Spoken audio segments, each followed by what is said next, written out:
मेरे प्यारे दोस्तों, इस पर्टिकुलर सेशन में हम लोग बहुत सारी चीजों के बारे में बात करने वाले हैं। खास करके यहाँ पे हम डिटेल में समझेंगे प्राइमरी और सेकेंडरी मार्केट क्या होता है। ये बहुत इंपॉर्टेंट है समझना, और यहाँ पे मुझे चाहिए एक ही चीज आपसे, और वो है आपका प्रॉपर अटेंशन। बड़े ध्यान से एक बार आप देखोगे ना इस चीज को, एक बार समझोगे, आपका पूरा कॉन्सेप्ट प्राइमरी और सेकेंडरी मार्केट का क्लियर हो जाएगा। तब हम अगले लेक्चर जिसमें हम प्राइस सेटिंग की बात करेंगे वो बहुत अच्छे से आप समझ पाओगे। इसी के लिए थोड़ी देर सब चीजें हटा करके सिर्फ यहीं पे फोकस करिएगा please. This is just one time, और इस तरीके से मैं बता दूंगा कि आपको दोबारा कभी इसको कहीं और से समझने की जरूरत ही नहीं पड़ेगी। यस, सो क्या क्या देखना है हमें, प्राइमरी एंड सेकेंडरी मार्केट की टर्मिनोलॉजीज, आईपीओ और एफपीओ के बारे में, प्राइस सेटिंग जो होती है इसके बारे में हल्का बेसिक, बाकी डिटेल में हम पढ़ेंगे नेक्स्ट लेक्चर में। और आगे आप देखते जाइए, बिजनेस होते हैं कैसे होते हैं, प्राइमरी मार्केट में क्या होता है, टर्म्स क्या क्या हैं। तो हर चीज पूरी तैयार है आपके लिए। जरूरत है तो आपके अटेंशन की, जो हम अभी आपसे डिमांड कर रहे हैं। तो ये आईपीओ, एफपीओ, ये सब चीजें हमने लिख रखी हैं पहले से, और इन सभी के बारे में हम लोग जो है अभी बातचीत करने वाले हैं। तो चलिए स्टार्ट किया जाए। राइट, दो तरह के मार्केट होते हैं, प्राइमरी होता है और सेकेंडरी मार्केट होता है। आइए समझते हैं कि यहां पे प्राइमरी और सेकेंडरी दो मार्केट क्यों होते हैं, इसके पीछे का कारण क्या है। हर कंट्री में दो मार्केट होते हैं, primary market and secondary market. इसको समझने के लिए लेट अस सपोज, आप बड़े ध्यान से समझिएगा, आप एक बिजनेस रन करते हैं और उस बिजनेस को पैसों की जरूरत पड़ती है। तो आप या तो खुद के फंड्स लेते हैं या फिर फैमिली और फ्रेंड्स के फंड्स को यूज कर सकते हैं। लेकिन अगर आपका बिजनेस ग्रो कर रहा है, लोगों का भरोसा आप पे बढ़ रहा है, जैसे फॉर एग्जांपल हर कंपनी छोटे से ही स्टार्ट होती है। लखनऊ में स्टार्ट हुआ था मिस्टर ब्राउन, लखनऊ में स्टार्ट हुआ था मिस्टर ब्राउन। मैं जब कभी भी लखनऊ विजिट करता हूं, यहां पे जरूर जाता हूं। देखिए, फंड रेज करवाने के कई तरीके होते हैं। जैसे एक छोटी कंपनी होती है जो लोकल कंपनी है, या फिर एक कोई ऑनलाइन बिजनेस है जो कि भी बहुत ज्यादा ग्रो नहीं हुआ है, तो ऐसे में वो फंड रेज करवा सकते हैं with the help of angel investors, venture capitalist, जिसको वीसी कहते हैं। दूसरा तरीका फंड रेज करवाने का है, आप आ जाओ एकदम नेशनल लेवल पे, बड़े बड़े इंस्टीट्यूशनल इन्वेस्टर्स के सामने, रिटेल इन्वेस्टर्स के सामने आ जाइए, और फिर वो आपके बिजनेस पे भरोसा करते हुए आपको जो है पैसे देंगे।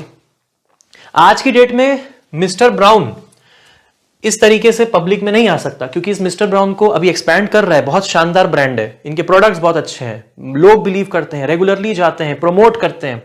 तो ऐसे में लोग जो हैं इनके ब्रांड को रिकॉग्नाइज करते हैं।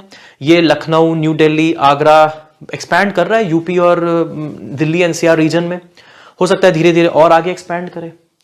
आपने देखा कराची बेकरी एक्सपैंड करता चला गया, हैदराबाद से स्टार्ट होकर के। ऐसे आप बहुत सारे ब्रांड्स आप बता दोगे। उन ब्रांड्स में अभी उनका खुद का ही पैसा लग रहा है, अभी उनको जरूरत नहीं है कि पब्लिक को वहां पे इन्वॉल्व किया जाए उस बिजनेस को ग्रो करने के लिए।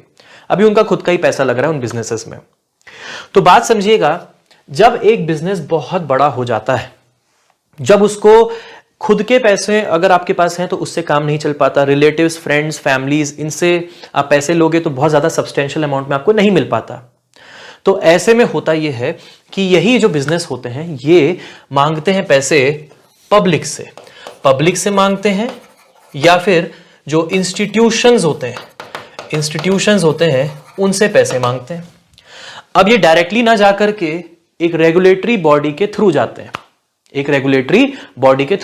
हैं, अब हमारी कंट्री में जो रेगुलेटरी बॉडी है वो है securities and exchange board of India, यानी कि सेबी। ये है SEBI, securities and exchange board of India. तो ये जो बिजनेसेस होते हैं ये डायरेक्टली पब्लिक से और इंस्टीट्यूशन से, जो इंस्टीट्यूशनल इन्वेस्टर्स होते हैं, पब्लिक यानी कि हम लोग रिटेल इन्वेस्टर्स, इनसे जो पैसे मांगने के लिए जाते हैं, ये एक रेगुलेटरी बॉडी होती है, ये इसको कंट्रोल करती है, ताकि जो लोग पैसे इनको दे रहे हैं तो इनने जो इन्वेस्टमेंट किया है इसका नुकसान ना हो, डिफॉल्टर कहीं कंपनी हो जाए तो फिर क्या हो, किसी न किसी की तो जवाबदेही होगी। तो जवाबदेही होती है इनकी, securities and exchange board of India. उस जवाबदेही को एस्टैब्लिश करने के लिए, ग्राउंड रूल्स एस्टैब्लिश करने के लिए ही ये बीच में मीडिएटर होता है और हमारी कंट्री में यही वो चीजें गवर्न करता है। तो पहला मार्केट जो होता है वो फर्स्ट मार्केट होता है, वो मेक श्योर करता है कि ये बिजनेस जो है इसको पैसे मिल जाए और जो इंटरेस्टेड पब्लिक है उसको बेसिकली कुछ हिस्सेदारी उस बिजनेस में मिल जाए। अब बात समझिएगा कि हो क्या रहा है यहां पे। देखिए, इशूअर, ध्यान रखिएगा, इशूअर वो होता है जो सिक्योरिटीज को इशू करता है। शेयर्स भी, जैसे मैं कहूंगा कि आप मेरी कंपनी में हिस्सेदारी लो, तो मैं आपसे अगर 1 लाख रुपए लेता हूं आज की डेट में, तो मैं बेसिकली क्या करूंगा, आपको 1 लाख रुपए की कोई सिक्योरिटी तो दूंगा कि आपने मुझे 1 लाख रुपए दिए हैं और मैंने इस कंपनी में आपको 5%, 2% की हिस्सेदारी दे दी है। ऐसा करके ही चीजें आगे बढ़ती हैं। आपके पास कोई गारंटी होनी चाहिए, उसी को हम सिक्योरिटी कहते हैं। जो हम रेगुलर भाषा में बोलते हैं क्या गारंटी दे रहे हो, तो वो गारंटी जो है वही हमारी शेयर्स होती है। तो इन शेयर्स को समझना है हमें। और भी चीजें होती है, आगे आगे चीजें कॉम्प्लिकेट करूंगा, मैं अभी नहीं कर रहा बहुत ज्यादा, ठीक है। देखिए, इशूअर जो है वो बिजनेस है जिसने इन शेयर्स को इशू किया। इन शेयर्स, ये जो शेयर्स हैं ये मिल गए इन्वेस्टर को, और जो इन्वेस्टर हैं उन्होंने फंड्स दे दिए इशूअर को। ऐसे में कंपनी को कैपिटल गेन हो जाता है, इसको कैपिटल मिल जाता है। तो जो पैसे इन्वेस्टर्स के पास होते हैं, मान लो ये पैसे हैं, ये इन्वेस्टर्स के पास है, ये पैसे पहुंच जाते हैं कंपनी के पास और कंपनी उससे अपने कामकाज कर लेती है।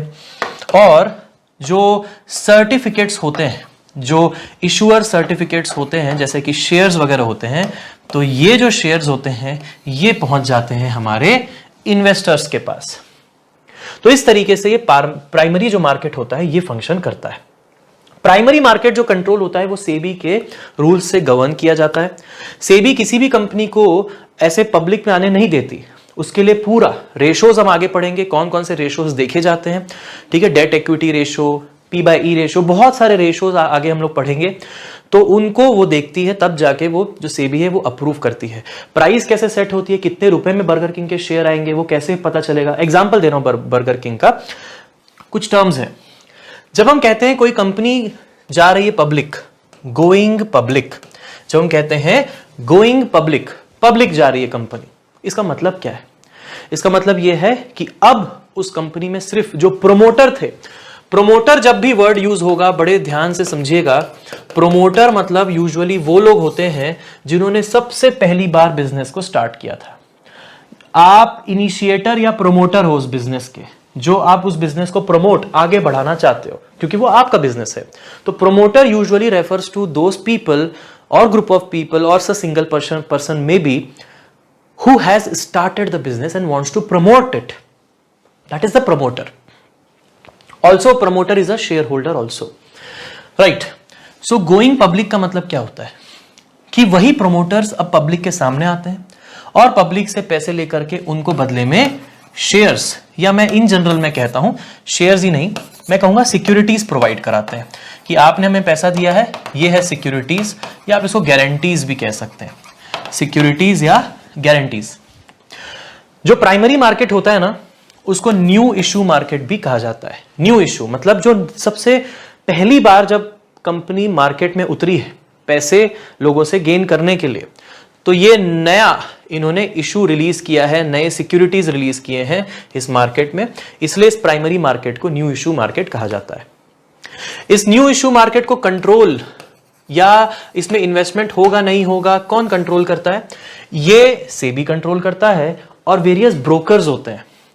जैसे कि फॉर एग्जांपल मैं आप लोगों को अपस्टॉक्स के बारे में पूरा सिखाऊंगा, क्योंकि यही है जो मैं सॉफ्टवेयर यूज करता हूं, इनका इन्हीं की वेब पेजेस अपस्टॉक्स प्रो का यूज करता हूं। आपको भी प्रो मेंबर बनवा दिया जाएगा आगे चल के, बट अभी आपको अपस्टॉक्स में कुछ भी नहीं करना है, ना आपको अभी डीमेट अकाउंट बनाना है, कुछ करना है। मैं आपको 1-2 लेक्चर के बाद आपको बता दूंगा क्या आपको करना है बिफोर यू स्टार्ट ट्रेडिंग और इन्वेस्टिंग, तो वो मैं आपको समझा दूंगा। 1-2 लेक्चर का बस आप वेट करिएगा। अब स्टॉक्स में हम लोग करेंगे सारा का सारा काम। अभी नहीं बनाया अकाउंट, कोई दिक्कत की बात नहीं, मैं बताऊंगा, तो आपको इससे बहुत सारे बेनिफिट्स होंगे, because I am a partner with Upstox also and have been a long time. जब अपस्टॉक्स कुछ बहुत छोटी सी कंपनी थी, उसका वैल्यूएशन मात्र 3-4 करोड़ का हुआ करता था तब से। एनीवेज, आगे बढ़ेंगे तो मैं बता दूंगा कैसे करना है। तो ये जो ब्रोकर्स होते हैं, ये जो इनिशियली पब्लिक के सामने जो ऑफर्स आते हैं वो, या फिर फॉलो ऑन पब्लिक ऑफर्स आते हैं वो, इसी तरीके के ब्रोकर्स और भी हैं मार्केट में। तो ऐसे में initial public offer, final public offer, उसके बाद जो ट्रेडिंग वगैरह है, इन्वेस्टमेंट है सब्सिक्वेंट, इन सभी को ये ब्रोकर्स जो है एग्जीक्यूट करवाने में हेल्प करते हैं। तो ये बीच के ब्रोकर्स होते हैं जो ये सब काम करवाने में हमें फैसिलिटेट करते हैं। इनके पास कुछ टूल्स भी होते हैं जिससे हम लोग ये देख सकते हैं कि स्टॉक मार्केट बढ़ेगा घटेगा, कुछ प्रेडिक्शंस कर सकते हैं। तो वो टूल्स भी समझेंगे क्या होते हैं, राइट। प्रोटेक्शन अगेंस्ट डिफॉल्ट्स, ये मैंने आपको बता दिया। अगर कोई डिफॉल्टर कंपनी हो जाती है तो प्रोटेक्शन करने के लिए सेबी की गाइडलाइंस होती हैं। सेबी की गाइडलाइंस होती है। कोई अगर बैंकरप्ट हो गया तो ऐसे में शेयर होल्डर्स को उसका क्या करेंगे, कैसे शेयर होल्डर्स को पैसा देंगे। जैसे फॉर एग्जाम्पल मान लीजिए आज की डेट में फॉर एग्जाम्पल एक बैंक है, किसी बैंक का नाम नहीं लेते अपन, एक बैंक है नो बैंक, ठीक, नो बैंक है और उस बैंक का बैंकरप्सी पे बिल्कुल आ चुका है मामला। तो अब सेबी जो है ना वो इंश्योर करेगी कि नो बैंक जो है अपने शेयर होल्डर्स को, अपने इन्वेस्टर्स को पैसे कैसे देगी। कैसे होगा, उसके एसेट्स की नीलामी होगी। जहां जहां पे बैंक के एटीएम्स होंगे वहां पे शायद एसबीआई को बोला जाएगा आप अपना एटीएम यहां पे लगा लो इस जगह पे, तो वो सब नीलामियां होंगी उनके एसेट्स की। और तब जाके मेक श्योर होगा कि ये जो शेयर होल्डर्स हैं through SEBI they get certain some of their money, they don't lose it completely. तो ये बीच में ये मैकेनिज्म का होना, इस सेबी का होना बहुत जरूरी है। इसलिए आपको समझ में आ रहा होगा प्राइमरी मार्केट कहते हैं। आप ऐसे कहीं पे भी किसी कंपनी में जाके ऐसे पैसे नहीं दे सकते without having this kind of such system. तो SEBI has that authority. So I hope you got the complete understanding of what is a primary market. All right, आगे बढ़ते हैं। अब बात करते हैं सेकेंडरी मार्केट की। ये सेकेंडरी मार्केट क्या होता है? सेकेंडरी मार्केट वही मार्केट होता है जिसमें ऑन अ डेली बेसिस जो है trading, long term short term investments, ये सब चलते रहते हैं। ये सब सेकेंडरी मार्केट में हो रहा होता है। रेगुलर शेयर्स में उतार चढ़ाव जो चीजें हो रही हैं, चेंजेस आ रहे हैं, वो सारे के सारे जो उतार चढ़ाव हो रहे हैं वो आपके सेकेंडरी मार्केट्स में हो रहे हैं। हमारी कंट्री की मैं बात करूं तो हमारी कंट्री में 2 सेकेंडरी मार्केट्स हैं। Yes, we have Bombay stock exchange BSE and the national stock exchange NSE। ये 2 हमारे स्टॉक एक्सचेंजेस हैं। क्यों बोलते हैं इनको स्टॉक एक्सचेंज? क्योंकि यहां पे जो स्टॉक्स होते हैं तो वो एक्सचेंज किए जाते हैं। किनके बीच में? हम ही लोगों के बीच में, आपस में। जैसे फॉर एग्जाम्पल आप समझिएगा, यहां पे बड़े आराम से समझ में आ जाएगा। इशूअर ने प्राइमरी मार्केट में जितने भी इन्वेस्टर्स आए उनसे पैसे ले लिए। इसको इशूअर को क्या मिला? इशूअर को मिला fund to run their business, to increase their business. और प्राइमरी मार्केट में जितने भी इन्वेस्टर्स थे सबको क्या मिल गए? सबको मिल गए शेयर्स। तो फर्स्ट टाइम जब आप पे करते हैं ना वो डायरेक्टली कंपनी के पास जाता है। कोल इंडिया लिमिटेड का एग्जांपल देना चाहता हूं मैं। जब 2010 में कोल इंडिया लिमिटेड पब्लिक हुई थी, 2010 में CIL was made public. At that time it was a historic thing. It raised 15,000 crores, 240 crores to be precise. तो इतना सारा पैसा जब कोल इंडिया ने रेज किया था, कोल इंडिया ने यह भी बोला था कि जो भी हमारे IPO में अभी इन्वेस्टमेंट करेगा, कंपनी से जो भी प्रॉफिट आएगा उसमें 10% बोनस उन सभी को मिलेगा जो अभी कंपनी में इन्वेस्ट करेंगे। तो कभी कभी कंपनीज अपने IPO में लोगों को रिझाने के लिए, अपने IPO में लोगों को बताने के लिए कि भाई इन्वेस्टमेंट करो तो मैं आपको अपनी तरफ से ये भी दूंगा, तो ऐसे में ज्यादा से ज्यादा लोग अट्रैक्ट होते हैं। ये टर्म्स एंड कंडीशंस डिफाइन हो जाती हैं at the time of your IPO bidding. कैसे होती है वो बाद में देखेंगे, बट अभी समझते हैं कि ये जो इनिशियली जब पब्लिक ऑफरिंग होती है, फर्स्ट टाइम पब्लिक ऑफरिंग होती है, उस समय टर्म्स एंड कंडीशंस डिफाइन होती है under that regulatory body SEBI. All right, ये जो शेयर्स इनके पास आए, अब क्या हो सकता है? देखो फॉर एग्जांपल, अब ये शेयर्स हैं। अब आप बोलोगे कंपनी के पास जाकर के सेकेंडरी मार्केट की जरूरत क्यों आई? मैं ये बताने की कोशिश कर रहा हूं कि प्राइमरी मार्केट में आपने शेयर्स तो ले लिए। मान लो मैंने किसी कंपनी के 5 लाख रुपए के शेयर्स खरीद लिए। हुआ यूं कि मुझे अब थोड़ा सा 2 लाख रुपए की जरूरत है।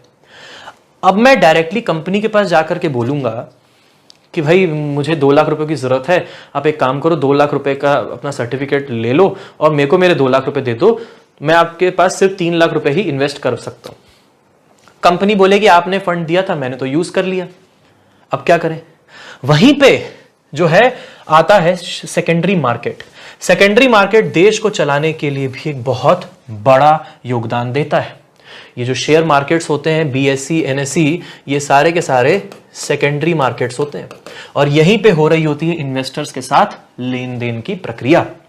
जो सेकेंडरी मार्केट होते हैं, जैसे ही आप शेयर खरीदते हैं प्राइमरी मार्केट से, सेकेंडरी मार्केट उनको लिस्ट कर लेते हैं।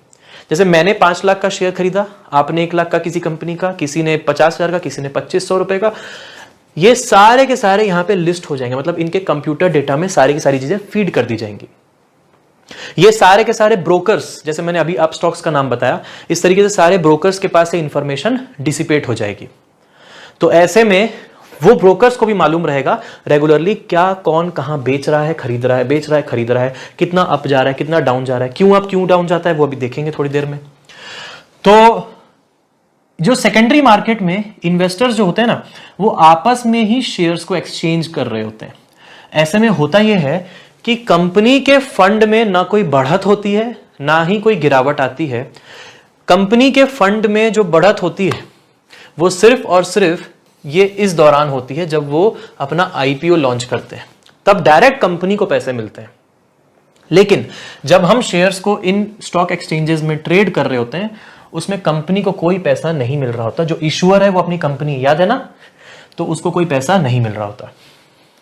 So that is the importance of secondary market. I'll tell you more importances of secondary market in a bit, but just listen to this also. Terms, जैसा कि मैंने अभी बताया आपको, listing on an exchange. जब कभी भी किसी कंपनी को फर्स्ट टाइम प्राइमरी मार्केट में पैसे मिलने के बाद जो शेयर होल्डर्स होते हैं, किनके पास कितना कितना कितना कितना शेयर है, वो सब लिस्ट हो जाता है। ये शेयर्स में जो लिस्टिंग होती है, ये एक्चुअली आपके अकाउंट के थ्रू होती है, जिस अकाउंट को कहते हैं हम लोग डीमैट अकाउंट। इस अकाउंट के बारे में जस्ट थोड़ा सा टाइम दीजिएगा, आगे डिस्कस करेंगे। फिर मैं आपको बताऊंगा कि आपको अपना डीमैट अकाउंट अपस्टॉक्स का इस्तेमाल करके कैसे बनाना है और आपको उससे मैक्सिमम बेनिफिट कैसे मिलेगा। मेरे थ्रू, यस, मेरे थ्रू ही बनाना है आपको तभी बेनिफिट मिल पाएगा। यस, तो डीमैट अकाउंट जो है, अगर आपके कहीं और बने हुए हैं तो आई वुड सजेस्ट कि आप स्टॉक से बना लीजिए। It's very easy to use. मेरे पास सभी का है ब्रोकरशिप, मैंने सभी का लेके रखा हुआ है प्रो वर्जन। उसके बाद ही मैं अल्टीमेटली आपको अपस्टॉक्स रिकमेंड कर रहा हूं, इसीलिए क्योंकि इजी टू यूज है काफी ज्यादा। Right, alright, so this is the demat account where your all listings are listed here. आपकी जितनी भी होल्डिंग्स हैं वो पूरी की पूरी यहां पे लिस्ट कर दी जाती है, जो जो आप होल्ड करके इस वक्त रखे हैं। ठीक है, right, so that is what is a listing on an exchange. आगे बढ़ते हैं। आगे देखिएगा, एक सवाल दिमाग में आ रहा होगा आपके, कई लोगों के दिमाग में ये चीज आई होगी कि क्या सर ऐसा है क्या कि are all primary market issues open to public? क्या मतलब ऐसा है क्या कि आज की डेट में अगर मान लीजिए कि रिलायंस जो है वो कोई अपनी कंपनी ओपन करता है और उसका आईपीओ लेकर के आता है, तो क्या वो जरूरी है क्या कि वो पब्लिक में कोई भी उसमें इन्वेस्टमेंट कर सकता है? ये डिपेंड करेगा उस कंपनी पे।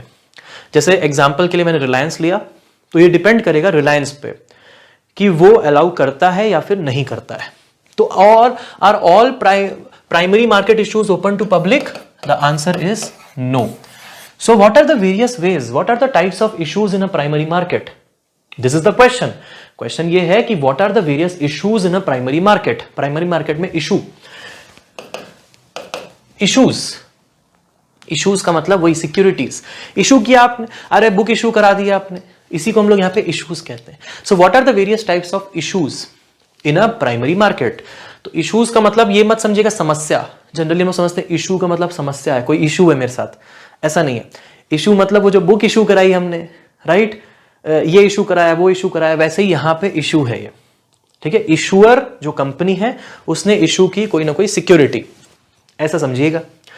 तो सबसे पहली चीज है पब्लिक इशू। ये है वो पब्लिक इशू जिसमें कि हम और आप जैसे लोग यानी कि रिटेल इन्वेस्टर्स इन्वेस्ट कर सकते हैं।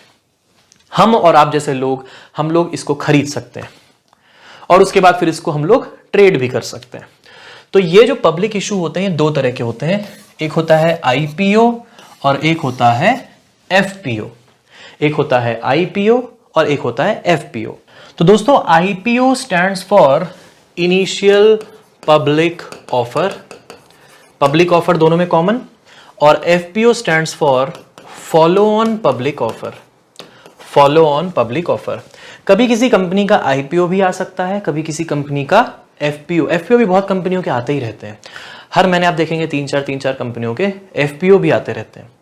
फॉलो ऑन मतलब जैसे एक बार हमने पैसे तो ले लिए पब्लिक से और अपने बिजनेस में लगा दिए, हमको और ग्रो करना है और हमें और कैपिटल चाहिए, तो ऐसे में शेयर मार्केट में जो ट्रेड हो रहा होगा, हमने देखा है ना, पहले आते हैं थोड़ा सा पीछे और यहां पे, कि फंड इनको तभी मिलते हैं जब ये प्राइमरी मार्केट में आते हैं अंडर द रेगुलेटरी बॉडी से भी, तभी इनको फंड मिल पाते हैं। यहां पे जो ट्रेडिंग हो रही होती है, इससे कंपनी को या इशूअर को या बिजनेस को कोई फंड नहीं मिलता, अब उनको और फंड चाहिए, तब वो दोबारा से, तिबारा से, चौबारा से, बार बार से अगर वो वापस प्राइमरी मार्केट में आते हैं फंड को रेज करने के लिए, अपने कैपिटल को रेज करने के लिए और शेयर्स को लोगों को देने के लिए, तो ऐसे में अब उसको इनिशियल नहीं कहेंगे, उसको हम कहेंगे फॉलो ऑन पब्लिक ऑफर, कि ये दोबारा आए, बार बार आए, राइट। तो ये होता है हमारा आईपीओ और एफपीओ का मतलब।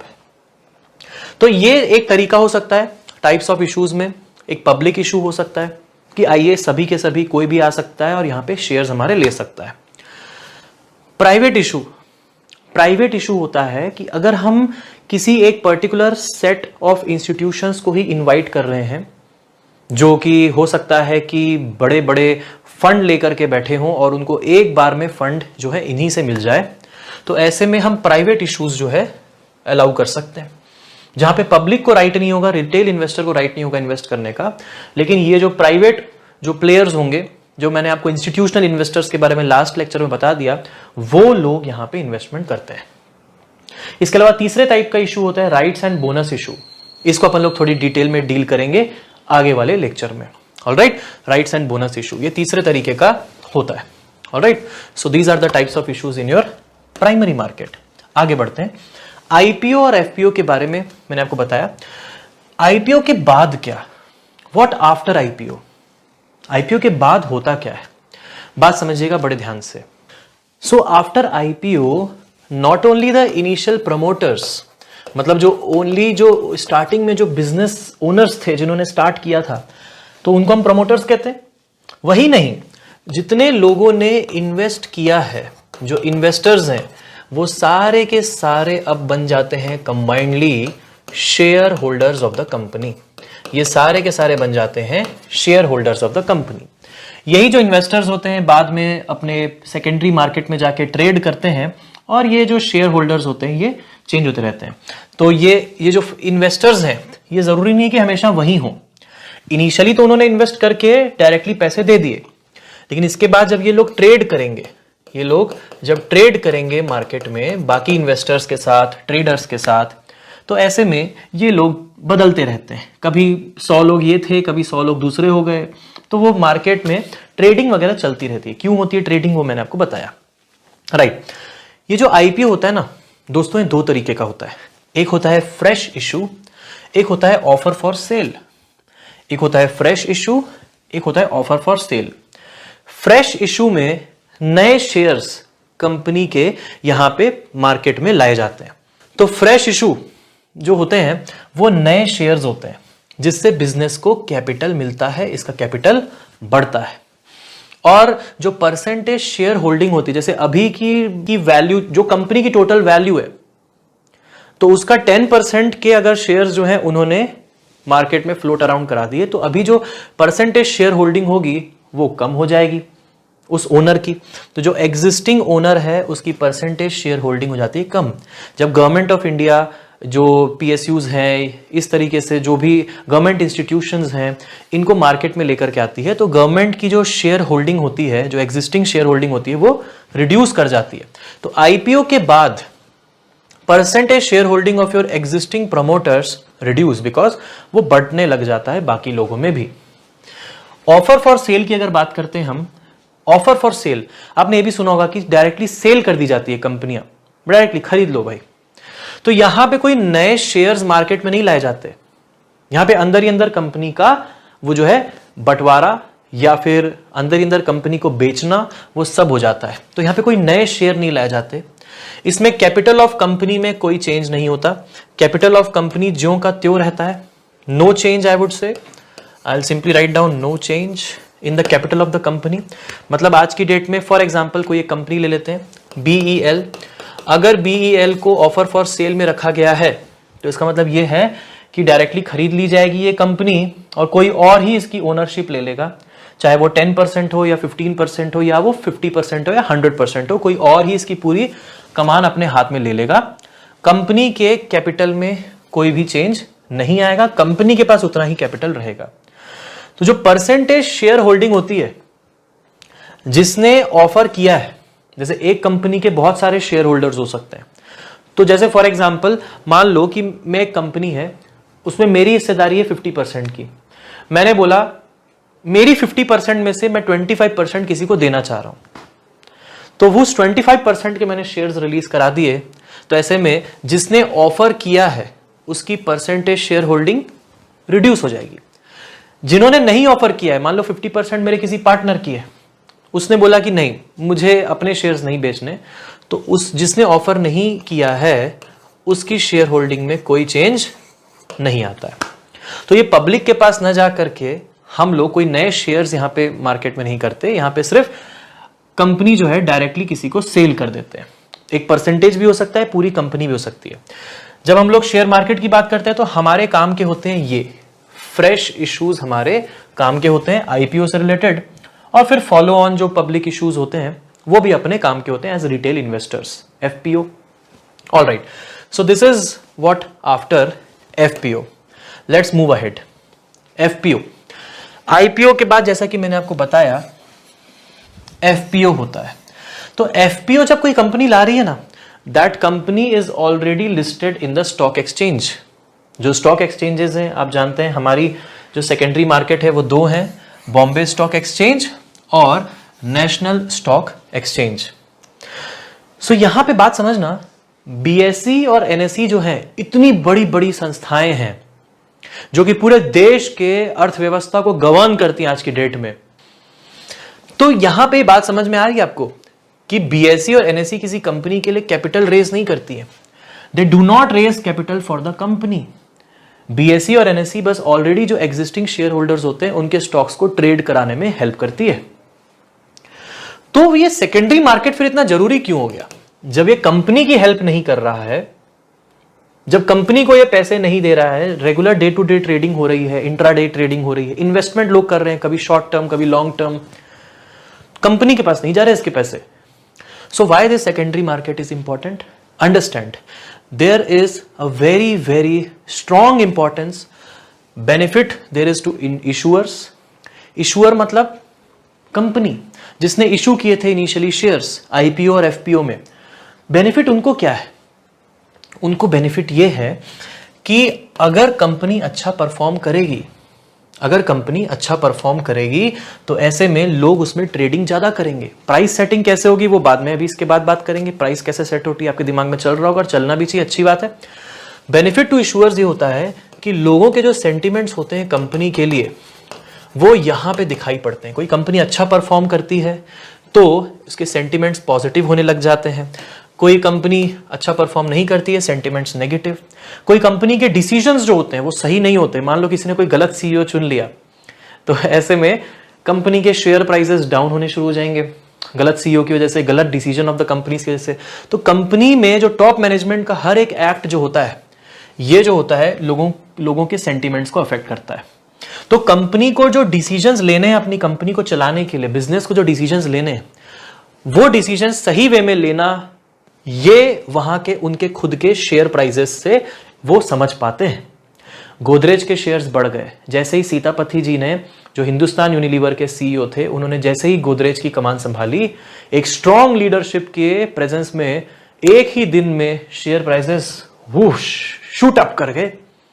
इसीलिए तो कर गए क्योंकि भाई एक स्ट्रॉन्ग लीडरशिप आ गई। मार्केट सेंटीमेंट हो गया पॉजिटिव। बात समझे? प्राइस सेटिंग कैसे होती है इसके बारे में थोड़ी देर के बाद, कि क्यों, कितना पॉजिटिव जाना है, कितना नेगेटिव जाना है, क्यों जाना है, वो सब अपन बाद में बात करते हैं। What is the benefit to us investors? हम लोग रिटेल इन्वेस्टर्स हैं, हमारे लिए बेनिफिट क्या है? देखो बात समझना, जो शेयर होल्डर है, आपने मान लीजिए किसी कंपनी में इनिशियली भरोसा कर लिया, उसके आईपीओ में पैसे लगा दिए या एफपीओ में पैसे लगा दिए, तो आप उसके शेयर होल्डर बन गए। आपको कल को पैसों की जरूरत पड़ गई, या आपको लगा कि नहीं मेरे को इस कंपनी में 7% मिल रहा है, लेकिन मेरा अनुमान है कि मैं अगर इस कंपनी में लगाऊंगा तो मुझे ईयर में 10% भी रिटर्न मिल सकता है। तो एक काम करना चाहिए, मुझे यहां से थोड़े पैसे निकालकर दूसरी जगह डालने चाहिए। कंपनी के पास हम डायरेक्टली नहीं जा सकते कि भाई अब पैसे दे दो हमको दूसरी जगह लगाने ये ऐसे नहीं हो सकता। कंपनी ने लगा दिया अपने बिजनेस में, आपको शेयर होल्डर बना दिया, आपने सेबी के अंडर रूल्स जो रेगुलेशंस थे उसमें साइन भी कर दिया आपने, डिजिटल सिग्नेचर, डीमैट अकाउंट, ये सब इसीलिए होता है। तो ऐसे में आप नए इन्वेस्टर्स से जो रुझान रखते होंगे इन शेयर्स में, कुछ लोगों का आपसे अलग मत हो सकता है। कुछ लोग सोचेंगे शायद टाटा केमिकल्स के शेयर्स बढ़ेंगे, कुछ लोग सोच रहे होंगे टाटा केमिकल्स के शेयर्स कम होंगे। आपको मे भी लग रहा है कि कम होंगे तो आप अपना बेचना चाह रहे हो, सामने वाले को जिसको लग रहा है टाटा केमिकल्स बढ़ने वाला है वो खरीदना चाह रहा है। तो वो नए इन्वेस्टर को मौका मिल गया आपकी होल्डिंग्स में से शेयर्स को खरीदने का। आप पूरा भी बेच सकते हो, और आप वेरियस इन्वेस्टर्स को, एक ही इन्वेस्टर नहीं बहुत सारे इन्वेस्टर्स हो सकते हैं, आप सबको बेच सकते हो। तो ये जो एक्सचेंज हो रहा होगा यही स्टॉक मार्केट में हो रहा होगा। तो ये पूरा फैसिलिटेट करता है देश की अर्थव्यवस्था को, बेनिफिट टू इंडिया। अगर ओवरऑल मानसिकता पॉजिटिव है, सेंटिमेंट्स पॉजिटिव हैं, तो सेंसेक्स और निफ्टी, ये जो दो इंडेक्सेस हैं हमारे, कैसे कैलकुलेट होते हैं वो भी बताएंगे अभी नेक्स्ट सेशन में, यही चीजें बात होंगी। तो इंडिया में जो सेंसेक्स और निफ्टी है, अगर ये दोनों की प्राइसेस बढ़ रही हैं, ये एक स्ट्रॉन्ग इंडिकेशन है ऑफ अ गुड इकोनॉमी। अगर मान लो ये कम हो रहा है तो ऐसे में इकोनॉमी भी नीचे जा रही है, लोगों के सेंटिमेंट्स जो है वो ठीक नहीं है मार्केट को लेकर के। तो ऐसे में इंडिया में दो इंडेक्सेस होते हैं, एक सेंसेक्स होता है जो कि बीएसई के थ्रू आता है, बॉम्बे स्टॉक एक्सचेंज के थ्रू, और नेशनल स्टॉक एक्सचेंज के थ्रू निफ्टी आता है, ठीक है। उसके बाद जैसे एग्जाम्पल के तौर पे है ये अपने काम का बहुत ज्यादा नहीं है, बाकी हाँ आप आगे चल के इनमें भी यूएस के भी स्टॉक एक्सचेंजेस में इन्वेस्ट कर पाएंगे। यूएसए में S&P 500 है और नैस्डैक है, इस तरीके के दो स्टॉक एक्सचेंजेस हैं। तो दोस्तों इन पर्टिकुलर लेक्चर्स में आपने देखा कि हम लोगों ने बहुत सारी चीजें समझी हैं प्राइमरी मार्केट, सेकेंडरी मार्केट के बारे में। थोड़ा लंबा लेक्चर है लेकिन आपकी अंडरस्टैंडिंग आई होप यहां से बहुत ही इंप्रूव हुई होगी। सेकेंडरी मार्केट जो है उसको बोलते हैं मार्केट फॉर कॉर्पोरेट कंट्रोल भी। लास्ट में एक पॉइंट है आपके लिए कि सेकेंडरी मार्केट को हम लोग मार्केट फॉर कॉर्पोरेट कंट्रोल भी कहते हैं। क्यों कहते हैं? कॉर्पोरेट जितने भी होते हैं, बिजनेसेस जितने भी होते हैं, उनको किस वे में अपने आप को कंट्रोल करना है, अपनी मैनेजमेंट को। जैसे अभी सीईओ चेंज हुआ, जैसे मैंने एग्जांपल दिया, मिस्टर सीतापति आए तो सीईओ चेंज हुआ तो पॉजिटिव हो गया, गोदरेज ऊपर चला गया। तो this is secondary market which gives you an idea कि whether you are taking good decisions और नॉट फॉर योर कंपनी। आप अपनी कंपनी के लिए सही डिसीजंस ले रहे हैं या फिर नहीं ले रहे हैं, ये बताता है आपका सेकेंडरी मार्केट। तो दोस्तों आई होप यहां तक कि आपको सब चीजें समझ में आई होंगी।